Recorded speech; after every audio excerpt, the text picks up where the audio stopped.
Morning to all. आज मैं BA second year semester 4 के पेपर 7 को यहाँ डिस्कस करने के लिए आया हूँ।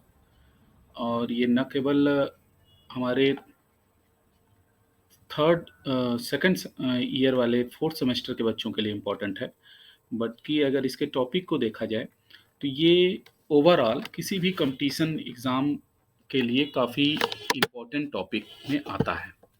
बेसिकली ये modern India political and administrative aspects इस पेपर का नाम है।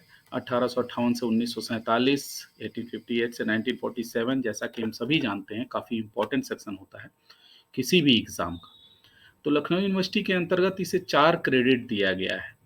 और कोर्स के आउटकम्स, ये सारा जो मैं आपको सिलेबस दिखा रहा हूँ ये वेबसाइट पे उपलब्ध है। थोड़ा सा हम यहाँ डिस्कशन करेंगे, फिर वन बाय वन हम सारे चैप्टर्स के, इसके सारे यूनिट्स के एक के बाद एक वीडियो लाया जाएगा। तो अगर इसके हम आउटकम्स की बात करें तो ये एक अंडरस्टैंडिंग डेवलप करेगा कि क्राउन के रूल के अंतर्गत किस प्रकार का शासन हो रहा था भारत में। विभिन्न जो वायसराय थे वो उनकी पर्सनालिटीज़ कैसी थी, उनका हम तुलनात्मक अध्ययन करेंगे, उनका हम विश्लेषण करेंगे कि कैसे कैसे ये लोग अपना काम कर रहे थे, उनकी नीतियाँ क्या थी भारत के संदर्भ में। और इस पूरे कोर्स को पढ़ने के बाद हम ये भी जानेंगे कि क्या-क्या कंट्रीब्यूशन था इन वायसराय का भारतीय शासन प्रणाली में। जैसा कि हम जानते हैं कि 1857 की क्रांति, जो हमारा प्रथम स्वतंत्रता संग्राम है, उसके बाद से लेकर जब तक भारत आज़ाद नहीं हुआ 1947 तक, संपूर्ण काल का हम इसमें विश्लेषण करने को किया जाएगा। तो सबसे पहले मैं डिस्कस करूँगा हमारे पहला जो हमारा यूनिट है, उसके अंतर्गत आने वाले विभिन्न टॉपिक्स का। सबसे पहला यूनिट जो हमारा है उसमें हम सबसे पहले पढ़ेंगे transfer of power from company to crown. कैसे कंपनी के शासन के बाद हम क्राउन के शासन 1857, जैसे कि आप सभी जानते हैं, पिछले क्लासेस में आप पढ़े हैं, 1857 के बाद प्रथम भारतीय स्वतंत्रता संग्राम के बाद भारत का शासन कंपनी से ले लिया गया और उसको क्राउन के हाथों में दे दिया गया। तो कैसे ट्रांसफ़र हो रहा है ये? क्या-क्या परिस्थितियाँ थी? मिंटो पार्क में क्या घोषणा हुई और उसके 1857 का क्या प्रभाव रहा ट्रांसफ़र करने में? इसका अध्ययन हम यूनिट फर्स्ट के इस टॉपिक के अंतर्गत पढ़ेंगे। फिर कैनिंग, जो वायसराय था उस समय, जिसको हम जानते हैं कि 1857 की क्रांति में यह गवर्नर जनरल भी था, तो उसके बारे में हम यहाँ अध्ययन करेंगे। लॉरेंस का इंटरनल एडमिनिस्ट्रेशन, आंतरिक प्रशासन कैसा था, इसका अध्ययन भी हम इसी यूनिट के अंतर्गत करेंगे। कैनिंग से नॉर्थब्रुक की जो फॉरेन पॉलिसीज थी, इसका भी अध्ययन हम इस यूनिट के अंतर्गत करेंगे। यानी कि अगर हम सेमेस्टर 4 की बात करें और उसके जो पेपर 7 है मॉडर्न इंडिया, इसकी बात करें तो यूनिट फर्स्ट में हम देखेंगे कि क्राउन कैनिंग से लेकर जो नॉर्थब्रुक हैं, उनका एडमिनिस्ट्रेशन क्या है, उनकी फॉरेन पॉलिसीज़ क्या हैं। विशेषकर लॉरेंस का एडमिनिस्ट्रेशन और फॉरेन पॉलिसी हम देखेंगे कैनिंग की। ये यूनिट फर्स्ट है।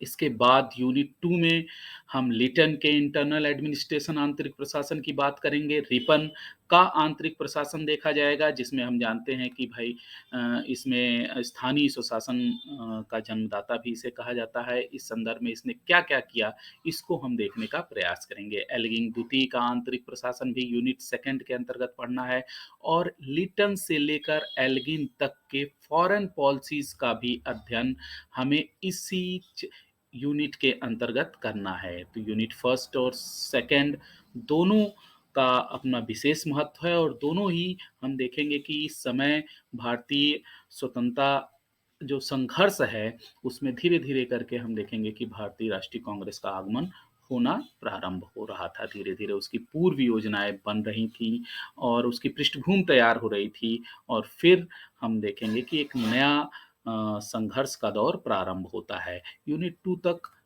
हमें एल्गिन द्वितीय तक पढ़ना है। फिर नेक्स्ट हम यूनिट थर्ड के अंतर्गत देखेंगे कर्जन का आंतरिक प्रशासन। ध्यान दीजिए, कर्जन काफ़ी लंबा टॉपिक है, लेकिन यहाँ केवल हम आंतरिक प्रशासन के उसको पढ़ेंगे। मिंटो द्वितीय का भी हम आंतरिक प्रशासन पढ़ेंगे यूनिट थर्ड के अंतर्गत, और लॉर्ड हार्डिंग का इंटरनल एडमिनिस्ट्रेशन भी इसी यूनिट के अंतर्गत हमको पढ़ना है। फिर वही चीज़ कर्जन से लेकर हार्डिंग तक की फॉरेन पॉलिसीज़ चूँकि बहुत बड़ा रोल अदा कर रही थी इस समय, और इनका विशेष महत्व था, विशेषकर उन राज्यों में जो क्राउन के अधीन नहीं थे, उनसे क्या संबंध था ब्रिटिश शासन का, ब्रिटिश सत्ता का, ब्रिटिश प्रशासन का, ये सारी चीज़ें इसमें अध्ययन करने की ज़रूरत रहेगी, हम सभी इसका अध्ययन करेंगे। फिर यूनिट 4 के अंतर्गत हम इरविन को पढ़ेंगे और इसके इंटरनल एडमिनिस्ट्रेशन को पढ़ेंगे, फिर वॉवेल को पढ़ेंगे और फिर माउंटबेटन का आंतरिक प्रशासन पढ़ेंगे। इरविन, वॉवेल और माउंटबेटन, और चेम्सफोर्ड से माउंटबेटन तक की फॉरेन यानी विदेश पॉलिसी को भी यूनिट 4 के अंतर्गत पढ़ेंगे। तो यानी कि अगर ओवरऑल देखा जाए तो यूनिट थर्ड और फोर्थ वह समय आ गया था जब भारतीय राष्ट्रीय कांग्रेस अपने चरम पे धीरे-धीरे पहुंच रही थी। तो इसका अध्ययन हम करेंगे इस पूरे सिलेबस के अंतर्गत, यानी यूनिट फर्स्ट से लेकर और यूनिट फोर्थ तक की बात करें तो हम after first independence of India से लेकर माउंटबेटन यानी भारत की आज़ादी तक, जो भारत का अंतिम विदेशी वायसराय माउंटबेटन था, इस तक हम पूरा का पूरा अध्ययन हम सभी को अपने इस फोर्थ सेमेस्टर के सिलेबस के अंतर्गत पढ़ना है। जो आपका फोर्थ सेमेस्टर का तो पेपर फर्स्ट रहेगा, लेकिन ओवरऑल एमआईएच का अगर सिलेबस देखा जाए लखनऊ यूनिवर्सिटी का, तो इसमें इसे पेपर 7 की संज्ञा दी गई है। यहाँ एक बात मैं और स्पष्ट करना चाहूँगा कि ये जो पूरा टॉपिक है, ये आपके किसी भी कॉम्पिटिटिव एग्ज़ाम के लिए सबसे मोस्ट इम्पोर्टेंट टॉपिक में आता है। इसलिए ये केवल आप ये मत समझिए कि ये मैं एक एकेडमिक बीए अंडर ग्रेजुएट के कोर्स को अध्ययन कर रहा हूँ। ये समझिए कि आप एक तरह से प्री सिविल का प्रिपरेशन कर रहे हैं, एक तरह से अपना जीएस तैयार कर रहे हैं मॉडर्न इंडिया का। मोस्ट इम्पोर्टेंट टॉपिक अगर अभी तक आपने कुछ पढ़ा है, मोस्ट इम्पोर्टेंट सिलेबस अगर अभी तक आपने देखा है, तो ये सिलेबस आपके लिए बेहद ही इम्पोर्टेंट है। तो बड़े ध्यान से इसको हमको पढ़ने की ज़रूरत है। आने वाले समय में आपके इस पूरे यूनिट से संबंधित वीडियोस आना चालू हो जाएगा। और यहाँ ये भी बता दूँ कि जो सेमेस्टर फोर्थ है, ये आपका ऑब्जेक्टिव रहना है। ऑब्जेक्टिव क्वेश्चंस आएंगे, इसलिए ये बहुत इंपॉर्टेंट हो जाता है कि किसी भी वनडे एग्ज़ाम के लिए अगर आप प्रिपेयर कर रहे हैं, प्रिपरेशन करने की आपकी इच्छा है, तो इस टॉपिक को हम ऑब्जेक्टिव पॉइंट ऑफ व्यू से स्टडी इसका महत्वपूर्ण हो जाता है, और हम सभी को इसका अध्ययन बेहद ही ज़रूरी है। इसलिए लगे रहिएगा, समय साथ जुड़े रहिए चैनल पे, और फिर नए वीडियोस के साथ शीघ्र ही मैं उपस्थित होऊंगा आपके सामने। और मेरा पहला वीडियो यूनिट फर्स्ट का रहेगा, transfer of power from company to crown.